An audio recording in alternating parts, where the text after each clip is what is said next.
Hi, I'm Ryan with Iron Planet Hobbies. In this video, I'm going to talk a little bit about layout lighting.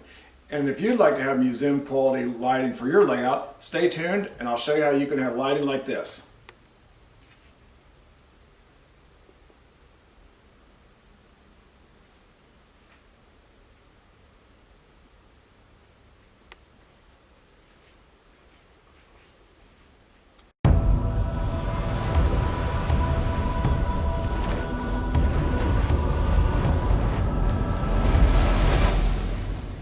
Okay, to get this lighting effect, what I used is a Digikeijs DR4050, and this is the start set that comes with the 5 meters of the red, green, blue strip and 5 meters also of the white strip. It also includes the power supply and the control module. This connects to your DCC system. And each of the rolls has the 3M backing tape, so that way it can be easily mounted. And so what I've done is both strips are mounted right here behind the valance, and they go all the way around the perimeter of the whole layout, and they're just about 1 inch up and then about 1 inch between the two strips. It doesn't matter which one you put on top or which one goes on the bottom. And so to do this entire layout, I have used 5 of these and then 5 of the extension kits. So there is also a 5 meter extension kit available as well to expand the lighting, and that is why there are 2 power supply inputs here on the device. And then it also has an external switching 12 volts right here that when used with the second power supply, it can be used to light things like street lights or building lights, and those can be switched on with the scenes based on how you select that. So we'll move over to layout and we'll show some more details. All right, so this is just an overview of the layout room, how it looks with the overhead lights on and the layout lights on at the same time. And here I have dimmed the layout lights and the overhead lights for the layout room. And as you can see, now the layout itself is really starting to jump out, and that is what takes your focus. Now I'm going to move to the other room and do a little close-up and show some of the animation. Okay, so here we are over on the layout, and using the throttle I've dialed up turnout number 200, and by throwing the switch command you can see the lights have gone off and there they are back on. And so to do the day and night scene, I'm going to press the turnout button. We're going to dial up 201, hit the OK button, and now we're going to switch it to the night scene.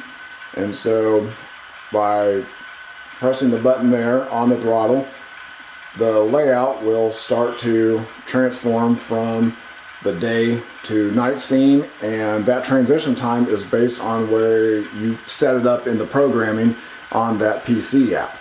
And so as you can see now, the night scene, you can see a couple lights on in the building there. The locomotive lights stand out. There's some lights that are a little bit harder to see in the buildings there. And as we pan around the layout here a little bit, you can see that effect from the night scene, how it gives that a real dark blue color and makes it look like a real night scene. And then so throwing the throttle again, we're going to turn it back to day. You can see the building lights on the day scene are programmed to turn off, and the building lights are out as well. And so that's how you can set that up, and it's fully customizable, so you can set it to how you like. You can change the hue of the light to match your room, to match your layout, and I'll show another example here on another part of the layout.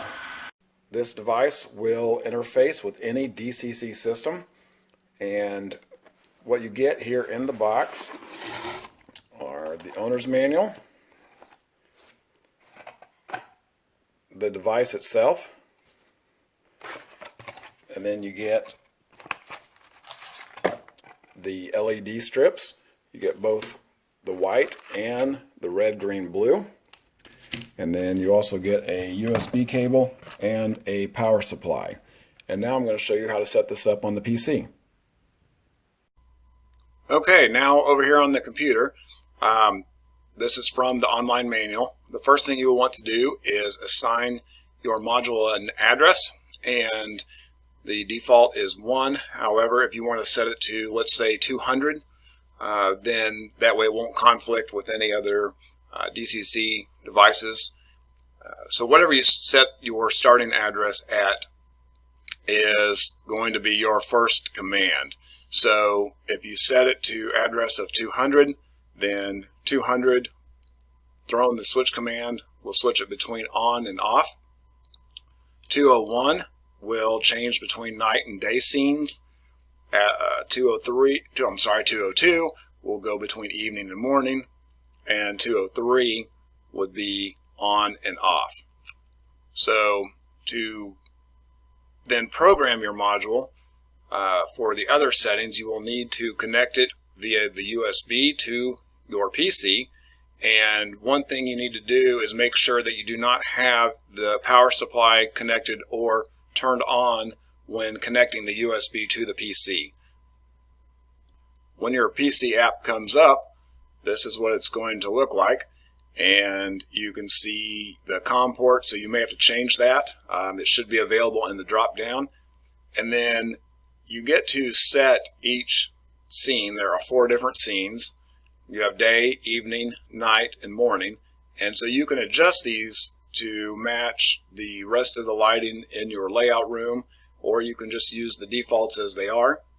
And then you can set right here how long each scene is going to last. If you want your daytime scene to last 30 minutes, you can set that right here. And then if you want your evening to be shorter, maybe 5 minutes, and then nighttime 10 minutes, and so on. Once you have your settings the way you want them here, you can click the store button, and that will save that to the 4050. Down here you have your outputs, and what this is the switched output on the device right here. And this is an auxiliary output for controlling building lights or street lights or anything else that you want to turn on at any given time during the automated cycle. And so if you want your lights to come on at the evening time, then right here, when the scene is set to evening right here, then you want to switch your output at scene, click the start button, and then if you want your lights to stay on all night, when this scene is done, go ahead and check the on button right here. And then on evening or at nighttime, you still want your lights on, so start of scene on. And then if you want them off for the morning scene, then you will want to check this as off, and then do the same with all of your others. So that will control your auxiliary lighting to match how the actual layout lights look. And then one thing to remember, if you're using the auxiliary output, you will need the second power supply connected to get those to work. And so once you have all of your settings set up here, your layout lights can be controlled with a throttle just by throwing those turnout commands. It could also be used with JMRI, and I will show you an example of that here in a minute. And so what we'll do is we'll just go ahead and switch over. Okay, so what I have over here on JMRI, this is just a section of the dispatcher's panel. It's just kind of zoomed in so you can see what we're talking about here.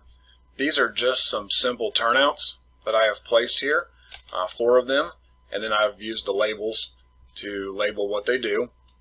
So anytime during the operating session, we can switch those from off to on, or if we just want to run a night scene or a day scene or an evening, morning, or we can just set the auto to run by itself on the predetermined time and sequence that we had set up, like I showed earlier, on the on-screen PC app. And so that's how easy it is to do the panel. And again, these can also be used from the throttles or a tablet or phone app as well. And now we'll go over to the layout and you can see it in action. Okay, and here's an example of the nighttime scene. And you can see the lights are on and reflecting off the top of the auto racks there. And then we're going to switch it back to a daytime scene. and you can see here that it's transitioning. And I'm not taking the time just for the length of the video to go through all 4 of the cycles, because that does take a little bit of time. So I hope this gives you a nice overview of how the LED layout lighting works. And if you have any questions or comments, please leave that in the description below. And don't forget to like and subscribe for more videos. Thanks for watching.